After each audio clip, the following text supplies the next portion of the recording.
Bon, très bien pour la recette, il nous faut 350 g de farine, une cuillère à café de sel. Ici, j'ai environ 5 cuillères à soupe de sucre.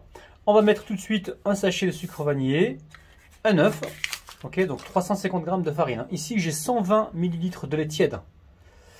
On a ici du beurre, 50 g de beurre fondu.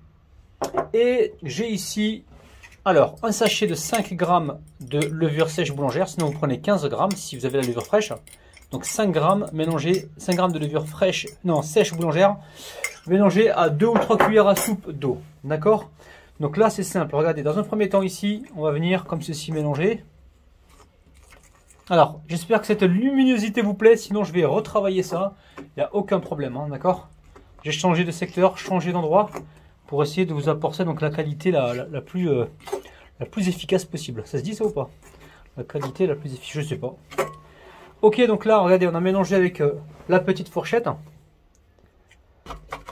Et on va pouvoir voilà, continuer comme ça le travail à la palette.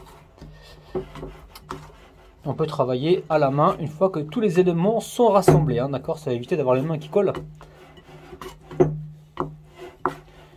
Ok, je vais mélanger comme ça pendant environ 2-3 minutes et on se retrouve tout de suite. Vous voyez, regardez, je ramène, j'écrase, je ramène, j'écrase, je ramène, j'écrase. Voilà. Pas besoin vraiment de se salir les mains, juste à faire ces gestes là pendant 3-4 minutes. Ça va vous muscler, vous allez avoir un très très bon résultat. Allez, on se retrouve donc tout de suite.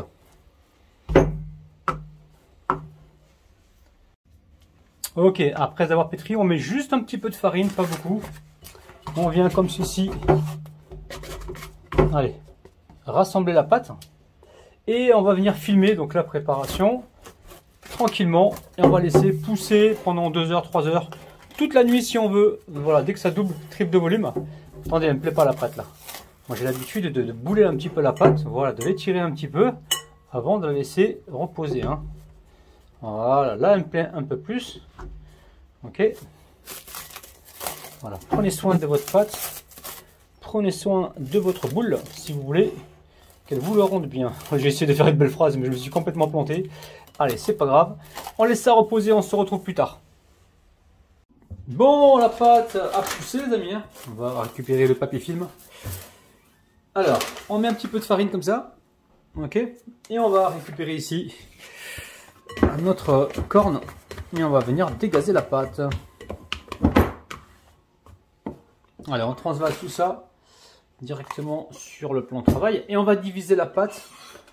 Bon, j'ai envie de la diviser en 6 moi, d'accord? Je ne peux pas la diviser en 8 mais en 6. Vous pouvez en 8 si vous voulez. Hein. Moi, je vais la diviser donc en 6. Allez, on va plier la pâte comme on fait d'habitude. Hein. Ah, ça fait du bien, ça calme. Hein. Vous avez vu, hein, je rabats la partie supérieure, la partie ici, donc inférieure. Et là, on va rouler tout simplement. Vous allez voir ce qu'on va faire. On va la rouler. Hop là, ici ça colle, c'est pas grave. On récupère la palette, vous voyez. Là on étire, on colle et on va venir donc, recréer un petit rouleau pour le diviser cette fois-ci, ok. Donc là avec la main, vous appuyez un petit peu, très légèrement, on fait rouler. Voilà, les voilà. Et on va pouvoir diviser notre pâte. Alors, on va diviser la pâte ici en 2.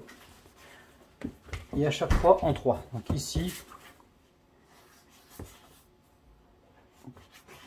voilà, hop là, ici pareil.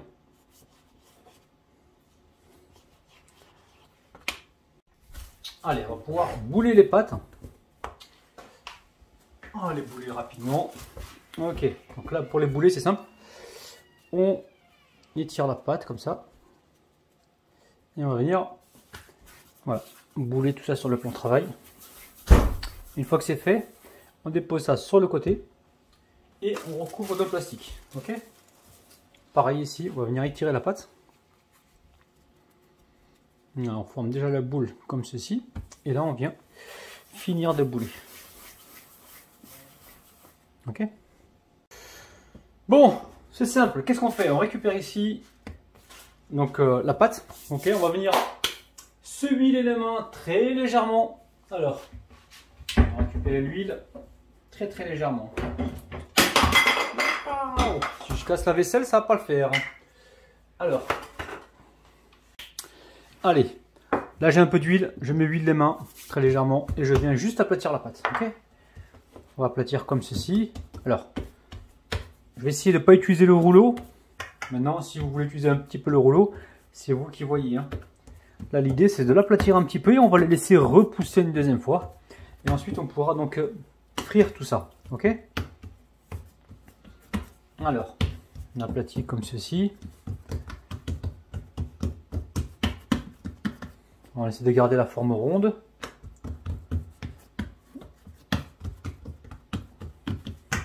Ok? Là, c'est bon pour moi. Je récupère ici ma plaque. On vient déposer donc le rond directement sur le papier. Et on va venir donc recouvrir un plastique. Vous avez compris, hein? Je vais répéter la même opération avec tous les pâtons et on se retrouve tout de suite. Bon, on va les laisser juste reposer un petit peu. Il faut que ça regonfle encore un petit peu, puis après on va les frire directement. On peut les cuire au four évidemment, mais moi je vous conseille plutôt de les frire pour avoir la texture que je vais justement vous proposer tout à l'heure. Ok? Allez, on se retrouve dans 30-40 minutes, voire 1 heure, ça dépend de la température de votre pièce. Bon, l'huile est en train de chauffer. Alors attendez, je mets un peu de lumière. Alors, l'huile est en train de chauffer ici. On va récupérer un beignet. Donc, vous connaissez l'astuce. Hop là. Délicatement, on vient le déposer. Alors, il n'y a pas de bruit, trop de bruit, c'est normal. Hein. D'accord? Vous voyez, l'huile est chaude, il n'y a pas de problème. On va y aller tout doucement. Alors là, pareil, bien soulever. Voilà. On ne casse pas la structure du beignet. On va essayer d'en mettre 3 par friture, d'accord? Voilà. Alors, on laisse prendre tranquillement.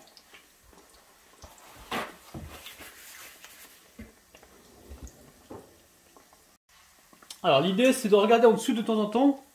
Est-ce que la coloration se fait comme il faut, hein, d'accord? On attend qu'il y ait un petit peu de coloration. Bien sûr, on reste sur un feu, petit feu moyen. Et dès qu'on verra qu'il y a une coloration en dessous, on va arroser les beignets avec un peu d'huile pour les faire gonfler, d'accord? Et on les retournera par la suite. Mais là, pour l'instant, voilà, on reste vigilant et on surveille de temps en temps le dessous. On vient regarder ce qui se passe. La coloration, elle est jolie. Ok? Une belle coloration dorée. Puis après, on va pouvoir commencer déjà tout de suite. Regardez, on voit déjà les bulles arriver. Donc là, regardez. On met un peu d'huile dessus. Ça devrait faire gonfler ici. Ok? Voilà. Si vous voulez pas mettre d'huile dessus, c'est possible aussi. Hein, vous n'êtes pas obligé. Mais là, ça permet vraiment au beignet de mieux gonfler. Hein, d'accord? Le fait de l'arroser comme cette huile. Avant de le retourner. D'accord? Donc celui-ci, on va pouvoir le retourner. On y va tout doucement. Ok. Vous voyez? Il est magnifique. Hein. On va regarder celui-ci. Dès qu'il est bien coloré, ouais, je pense que c'est bon aussi. On va y aller toujours avec délicatesse. Alors vous allez être surpris parce que les beignets, bon là on les cuit dans l'huile, mais vous allez voir que le dessus, une fois qu'on les aura sortis, ils ne seront pas très gras en fait. Hein. Je veux dire, ça, comment dire, c'est une pâte qui n'absorbe pas trop l'huile. Donc ça, c'est un avantage. Ok? Bon, bien sûr, on débarrassera ça sur une assiette recouverte de papier comme ça absorbant, d'accord, pour enlever l'excédent d'huile. Et on reste vigilant. Ok? Allez, je vais continuer de cuire tout ça. De temps en temps, on vient voir ce qui se passe en dessous. Comme ça, on le sort pile au bon moment, à la bonne couleur. Et on va se retrouver donc certainement à l'extérieur parce qu'il fait un beau soleil dans le jardin. Ok? Allez, on retire celui-ci parce que c'est chaud. Ouais, regardez, magnifique. Hein, on le met sur le papier. Là, pareil, celui-ci, il est magnifique. Voilà, je vais procéder ainsi de suite et on va se retrouver juste après. À chaque fois que vous sortez comme ça vos beignets, vous attendez que l'huile réchauffe un peu, hein, d'accord, pour pouvoir en remettre derrière, d'accord. Donc j'attends juste 30 secondes et on va pouvoir donc continuer la cuisson des beignets. On est bien là. Hop là, je me prépare.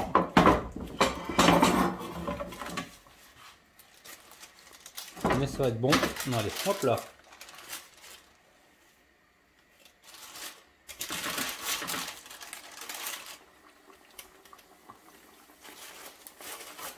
On reste vigilant, d'accord? Alors, pour ceux qui se demandent est-ce qu'on peut cuire les beignets avec moins d'huile que ça, c'est possible, il n'y a aucun problème.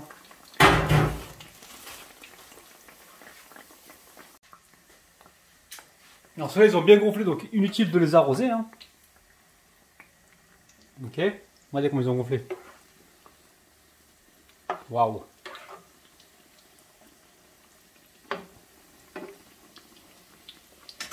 Si vous voyez que vos beignets gonflent tout seul, c'est pas la peine de les arroser. On les arrose justement pour les faire gonfler plus vite. Mais comme la deuxième partie, elle a reposé plus longtemps, donc voilà, la fermentation s'est fait un peu plus longtemps. C'est pour ça que ça gonfle assez rapidement. Donc n'hésitez pas, prenez vos beignets comme ça. Vous les passez dans un peu de sopalin. Vous allez voir que c'est quasiment sec, il n'y a plus rien après dessus. Parce que la pâte, elle absorbe pas. Ok? Allez, on se retrouve donc tout de suite. Bon, je vous montre un petit peu à quoi ça ressemble. Regardez-moi ça, c'est des pains. Voilà, il n'y a pas de gras sur la main. Pas de gras significatif. Regardez, ils sont hyper moelleux. On peut les farcir avec ce que l'on souhaite. Regardez-moi ça, ils sont juste magnifiques.